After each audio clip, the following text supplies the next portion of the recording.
चलिए तो मैं एक और मैं ले लेता हूँ, क्या बोलते हैं, गधांश। ठीक है, और गधांश से जुड़े जो यहाँ पे एक सवाल है कि गधांश, यहाँ पे सबसे पहले गधांश पढ़ते हैं।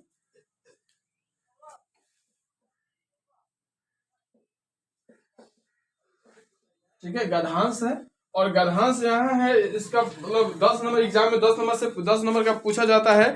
5 सवाल होता है एक गधांश पढ़ने के बाद, दूसरा जब उसका जवाब देना होता है तो उसमें 5 सवाल होते हैं, और 5 सवाल के जवाब अगर देते हैं तो आपको मिलता है कितना नंबर, 10 नंबर। ठीक है, लेकिन सवाल मैं एक बार और बता देता हूँ कि सवाल का लकीर का फकीर दीजिएगा तो 10 नंबर नहीं मिलेंगे। ये हिंदी है, और हिंदी में शुद्धता खोजी जाती है। ठीक है, हिंदी में आपके मार्क्स ऐसे ही कट जाते हैं, आप जब लिखते हैं कुछ इधर का उधर लिख देते हैं तो मार्क्स कट जाता है। ये साइंस होता तो आपको चल जाता, ठीक है, साइंस विज्ञान होता, मैथ होता तो चल जाता, लेकिन हिंदी में आपको भाषा पे ध्यान देना पड़ता है। ठीक है, लिटरेचर लिखने पे ध्यान देना पड़ता है, जिससे आपके मार्क्स ना कटे।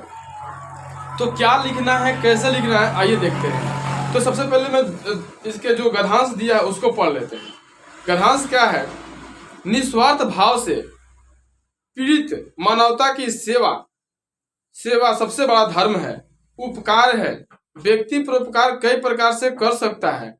हम आर्थिक रूप से या उसके माध्यम से दूसरों का हित कर सकते हैं। भूखे को रोटी खिला सकते हैं, नंगे को तन ढक सकते हैं, धर्मशाला बनवा सकते हैं। यदि हम धन से वंचित हैं तो तन मन से भी दूसरे की भलाई कर सकते हैं। निरक्षर को शिक्षा दान दे सकते हैं, उन्हें साक्षर बना सकते हैं। यदि देखा जाए तो यही सच्चा दान है। इससे हम अपने और अपने परिवार के लिए कुछ भी सुख शांति प्राप्त कर सकते हैं, कुछ सुख शांति प्राप्त कर सकते हैं। इसके सिवा शारीरिक शक्ति द्वारा भी परोपकार किया जा सकते हैं। भूले भटके को राह दिखा सकते हैं, प्यासे को पानी पिला सकते हैं, अबलाओं की रक्षा कर सकते हैं। अब देखिए, जब तक आप पढ़ रहे हैं, जब तक आपके इनके बात अपना न लगने लगे तब तक इसको पढ़िए। ठीक है, जिस बात में आपको डाउट्स होने लगे फिर दोबारा उसको पढ़िए, उसके मतलब गधांश को 2 बार 3 बार गधांश पढ़। देखो, गधांश ज्यादा वर्ड लाइन का ना होता है, 5 से 7 लाइन का होता है, 8 से 9 लाइन का होता है। इसको पढ़ने में ज्यादा कितना टाइम लगेगा? 1 से 1.5 मिनट आपको टाइम लगेगा, और 1-1.5 मिनट अच्छा से पढ़ने पर 3 में पढ़ते तो आपको कितना मिनट लगता है? 4 मिनट बर्बाद होता है ना। अगर 4 मिनट आप अच्छा से पढ़ देते हो तो आप गधांश का जवाब देते समय आपको 10 नंबर मिल जाता है कि नहीं मिल जाता है? तो अच्छा बात है कि आप उसको अच्छा से पढ़ लो पहले, फिर उसका जवाब दो। जरूरी ये है कि आप उसमें कौन कौन बात, एक बार पहले बार जब पढ़ो तो उसके साथ क्वेश्चन भी पढ़ लो, ताकि तुम्हारे दिमाग में समान गधांश और क्वेश्चन भी घूमने लगे कि हमके अब जवाब कहाँ कहाँ क्या क्या देना है। क्वेश्चन पढ़ने से आपको तय कर ले, गधांश पढ़ते समय ये तय हो जाता है कि आपको देना क्या है, अब किसके बारे में सोचना क्या है। तो गधांश एक बार पढ़ने के बाद उसके सवाल को भी पढ़ लो, ताकि आपको समझ में आ जाए कि हमें देना क्या है, लिखना क्या है। अब चलिए, तो मैं अब लिखना शुरू करते, कैसे लिखेंगे। परोपकार किसे कहते हैं?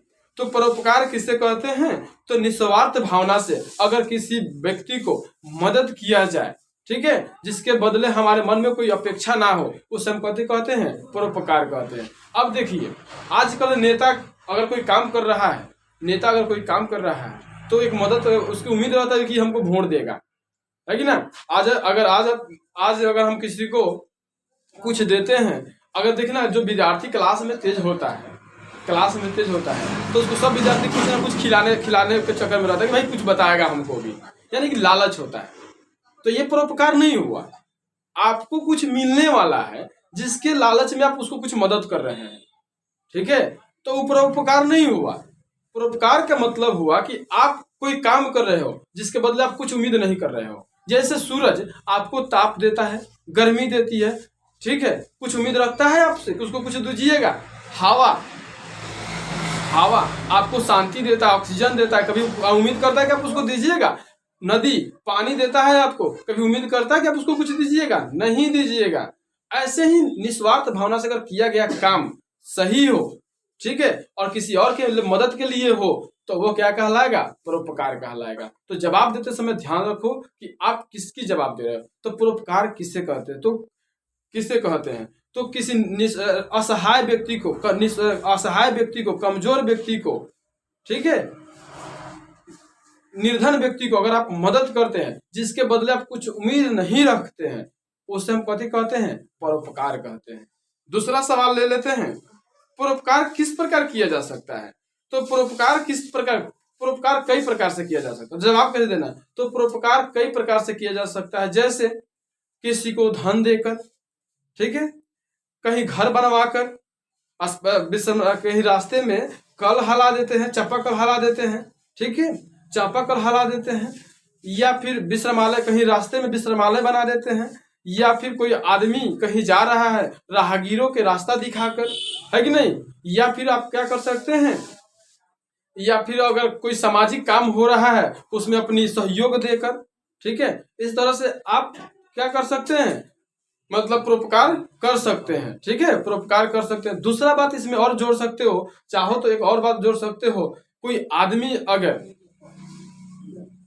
मर रहा है खून के कमी से, तो हम अपना खून देकर भी उस तरह के परोपकार कर सकते हैं। अगर मेरा खून से मैच कर जाता है और हम उसको खून देते हैं तो वह आदमी बच सकता है, ये भी एक प्रकार की कथी है? परोपकार ही तो है। अगर कोई आदमी प्यासा है, पानी के बिना पी नहीं सकता है, अगर कोई अंधा आदमी रास्ता नहीं टप रहा है और रास्ता को उसको टपा दे, तो ये भी एक प्रकार की कथी है? परोपकार। इसको जोड़ सकते हो बाबू, इसमें लिखा नहीं, आपको जोड़ सकते हो उसको, क्योंकि इससे एग्जामिनर को लगेगा कि इसने विषय वस्तु को तय ढंग से समझा है, और आप लिख सकते हो इसको, ठीक है, बात समझ में आ रहा है? तीसरा सवाल ले लेते हैं, सच्चा दान क्या है? सच्चा दान वो है जिसके देने के बाद कुछ उपेक्षा नहीं किया जा सकता। जैसे शिक्षा, अगर निरक्षर व्यक्ति को अगर हम कुछ हमारे पास कुछ नहीं है देने के लिए, तो उसको हम शिक्षा दे सकते हैं, ज्ञान दे सकते हैं। अज्ञानी को हम क्या दे सकते हैं? ज्ञान दे सकते हैं। भूले को, भटके को हम राह दिखा सकते हैं, ठीक है। अगर कोई व्यक्ति रास्ते में गिर पड़ा है तो उसको हमें अस्पताल पहुंचा सकते हैं, ये हमारा क्या है? सच्चा दान है। इसमें कोई सी प्रकार के लोभ माया नहीं होता है। अब किसी के बेटी का बारात आ गया, ठीक है, और वहां पे उसको खिलाने वाला कोई नहीं, ज्यादा लोग है, तो आप अगर उसमें आप सहयोग कर देते थे, क्या हो जाता है? एक प्रकार का दान भी तो है, परोपकार तो ही तो है, ठीक है। तो इस तरह से आप दान दे सकते हैं। दूसरा सवाल क्या है? सुख शांति प्राप्त करने का मुख्य साधन क्या है? तो सुख शांति प्राप्त करने का मुख्य साधन क्या है? तो सुख शांति प्राप्त करने का मतलब घर में एसी पंखा लगा देने से और मोटा मोटा बिछाना लेने से नहीं सुख शांति प्राप्त होता है। सुख शांति तो तब मिलता है जब आप किसी ऐसे व्यक्ति को मदद कर, सुख शांति तब मिलता है जब हम किसी भूखे, नंगे, वस्त्रहीन, है कि नहीं, अगर आप को मदद करते हैं, किसी का बारिश के दिनों में घर उजड़ गया है लेकिन उसके पास इतना पैसा नहीं है कि वो अपने ऊपर छप्पर डाल दे, उसके छप्पर डालने में अगर आप सहयोग करते हैं तब जाके आपको सुख मिलता है। जानते हैं वो सच्चा सुख है जब वो कहता है कि फलना के चलते मेरे ऊपर छत आया है, आज उसके चलते मैं भीग नहीं रहा हूँ।